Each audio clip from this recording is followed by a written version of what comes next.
While the retail game would move on to Natchdome after finishing the Energy Bolt dungeon, in the Alpha we've already crossed that bridge due to its earlier placement, so we can safely move on to the next step on our Alpha tour of Nosgoth, and the town of Stensham Crow.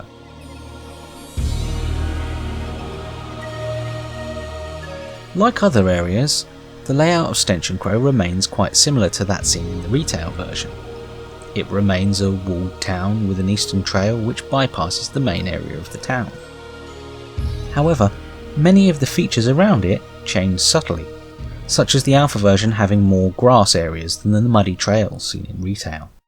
For starters, the cave seen as Kain enters the area changes slightly. It still leads to a blood fountain, but it's the snow immunity blood fountain that appears here in the Alphas, whereas in the retail, it's the rain immunity one. The snow will do you no harm, for our blood preserves. Our blood enhances, our blood preserves, our blood heals, for the blood is the life. An apparent mix-up in the level select listings for the fountains in both Alpha and Retail may account for this change, and it may always have been intended to give rain immunity.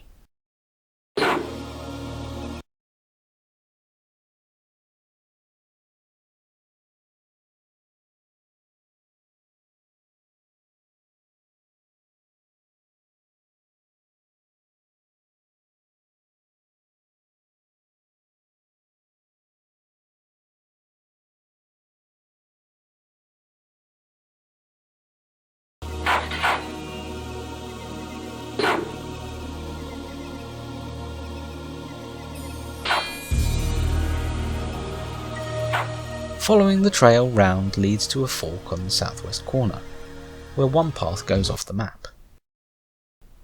In the retail, this leads to another map area with some collectibles, which unfortunately isn't present in this version, so leaving the map causes a crash.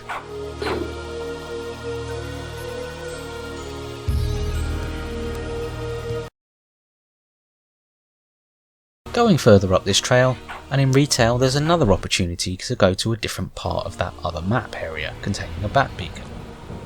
But again, with that area being absent, it's not possible to do that in the Alpha, and the trail itself is blocked, though it is possible to see a small alcove where the trail will begin in the retail version.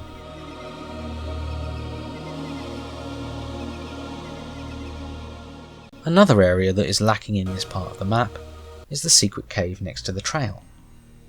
This, in retail, would contain an area with several collectibles, and one of the few instances of the so-called ugly statue breakable objects.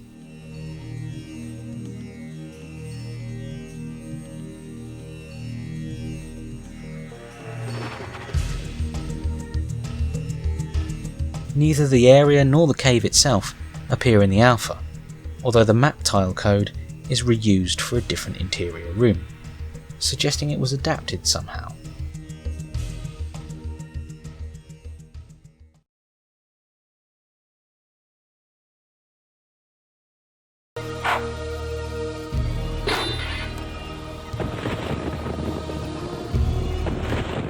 The cretin squandered life and left it seeping on the floor. Such waste was a travesty. Perhaps Naprata needed to be taught a lesson as to the value of blood.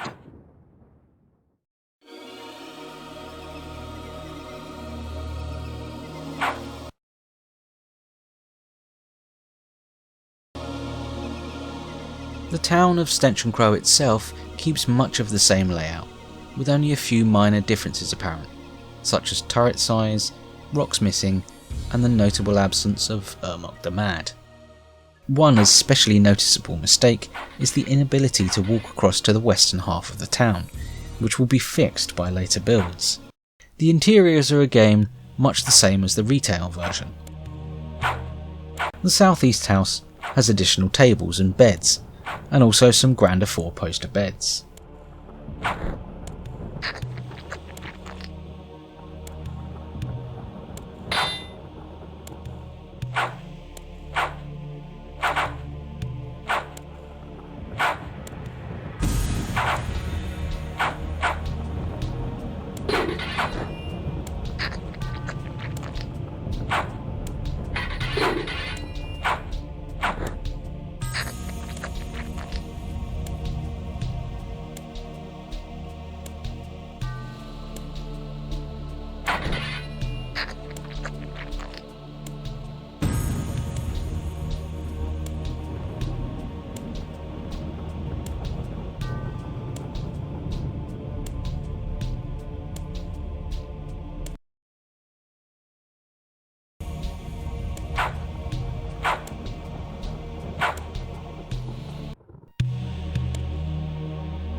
The Bighorn Brothel, which in this version is unlabelled, also has much the same layout, although it now has the same wooden walls as seen in other locations, suggesting this may have been a placeholder texture.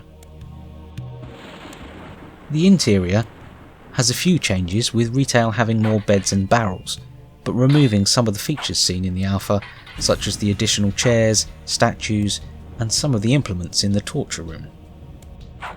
The back door entrance to the imploded Spirit Forge is also not present.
As daylight chases darkness, the vampire's power wanes. Similar changes occur in the northwest house, with the alpha having placeholder walls and additional chairs, while the retail adds a couple of barrels.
On the back trail out of town, there's a single cave up to a set of jumpable cliffs.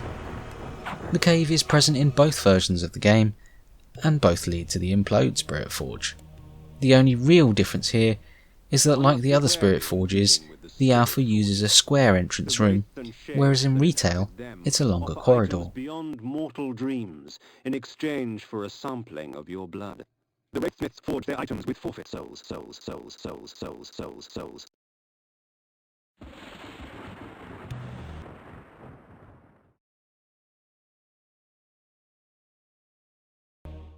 Shed your blood for me, and these artifacts will be yours.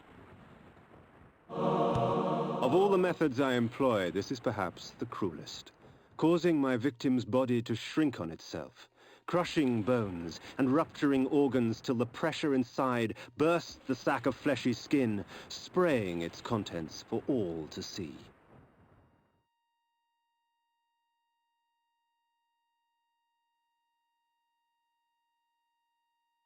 The hourglass of Mobius allowed him to sift through the sands of time, giving him dominion over past and future.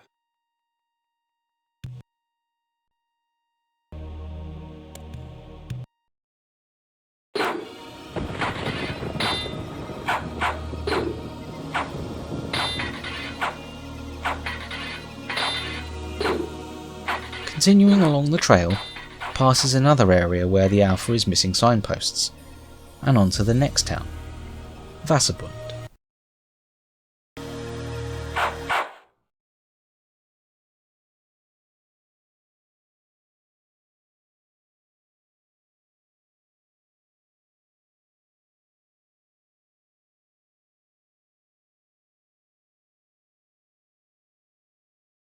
The exterior as Vasubundt has strikingly few changes from Alpha to Retail, with the only differences being the absence of signage, a missing standing stone, and a slightly thinner western bridge. In the interiors, it's much the same as in other towns. There are minor differences such as moved furniture and different styles throughout, but rooms are all in the same position and things are generally much the same as Retail.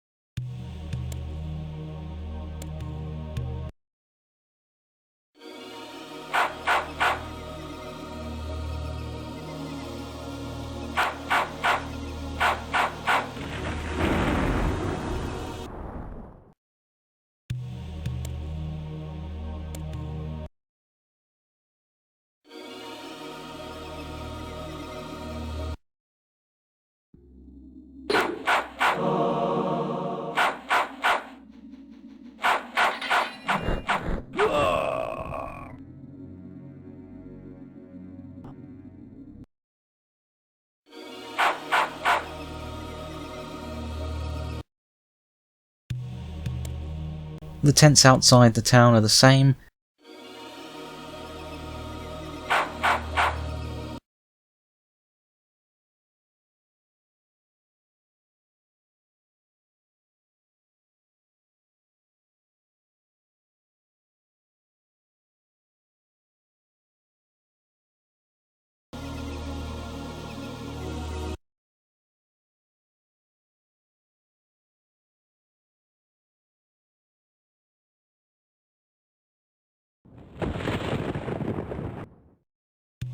The southern house has more tables.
Captain Bitters has placeholder walls, more roof supports, more tables and bars.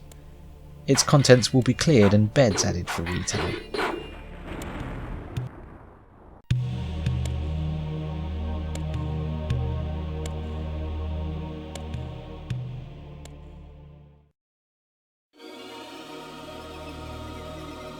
It also has no secret back entrance, unlike Retail, which houses a secret teleporter leading to the HMCS Bitter area.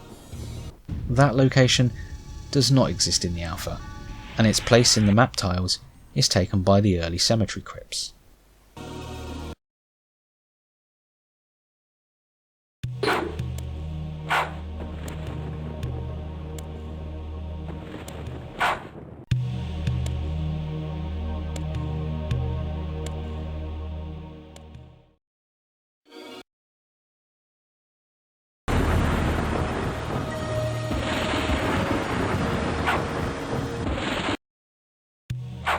The chopping block has a staggered bar, which is a single straight line in Retail, while barrels are also added here.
The village smithy gains a pair of chests in retail.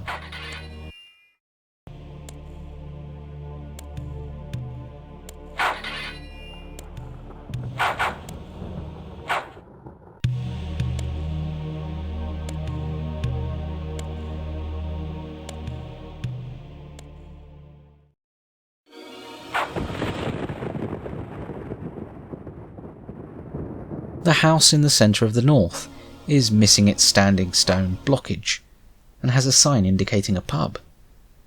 Inside it has more apparatus, chairs and a bar area that's replaced by a pair of barrels in the retail version.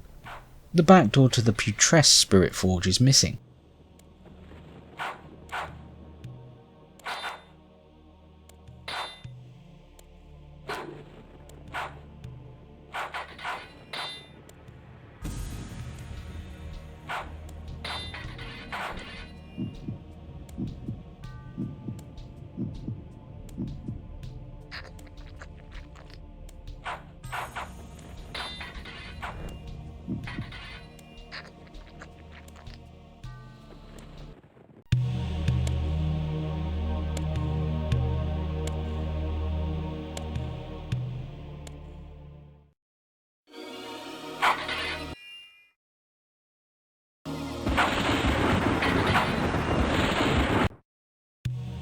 The northwest house, with its open coffins, has an extra ghost enemy in the alpha. This is missing in retail, while it gains a pair of barrels.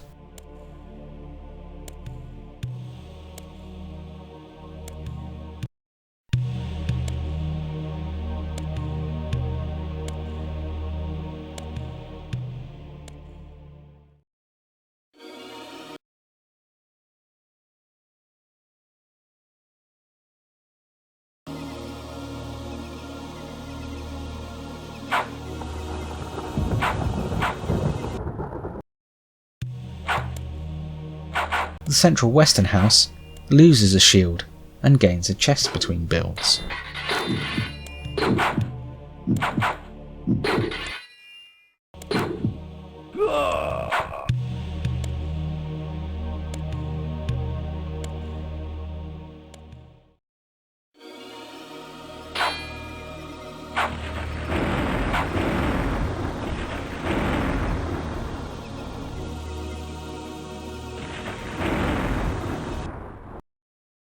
The far western house has many more beds in the alpha and several identical occupants.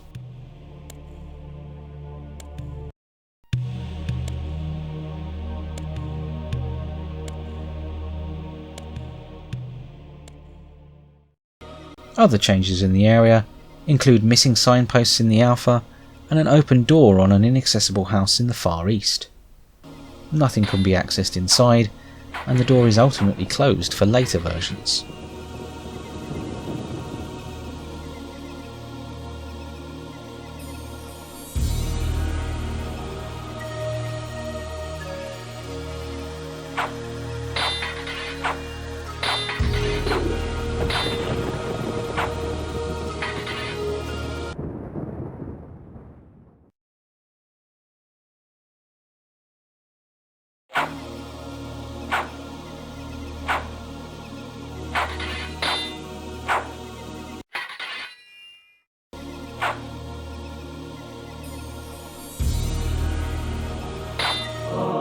Should this object strike an enemy, rot and decay would instantly eat their flesh and leave only a pool of blood and tissue.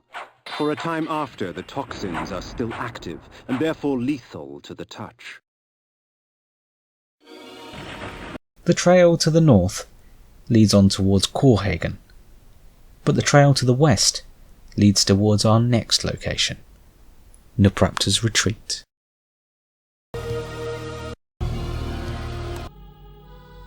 Join us next time as we investigate Naprata's Retreat and the mystery of Lupo the Butcher.